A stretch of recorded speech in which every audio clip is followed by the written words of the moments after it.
We already spoiled a lot of the fun about polarity in the last video, but a slightly bigger difference in electronegativity would still result in sharing. If both have a fairly high electronegativity, like many of the nonmetals do right up here, they still are likely to have enough Zeph to attract electrons, but when they attract, they would attract so that they share.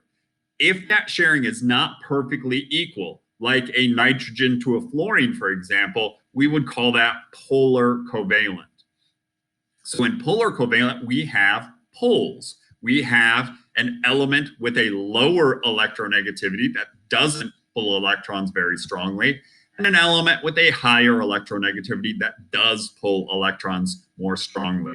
The partial negative is on the more electronegative, the partial positive is there. You may hear the term electropositivity, or the element that's more electropositive.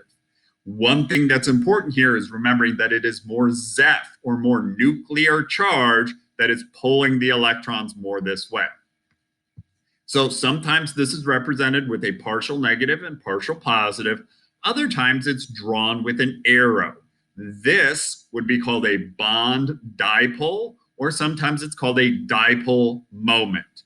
This is a vector, meaning something that has both magnitude and direction. So it is pointing which way is more negative. We've got this, it's kind of a T showing that that's our positive end. That is where the electrons are going. It has direction pointing to the more electronegative element. And as it says here in the last sentence, the greater the difference, the greater the dipole. So for oxygen to fluorine, there would be a dipole pointing towards fluorine.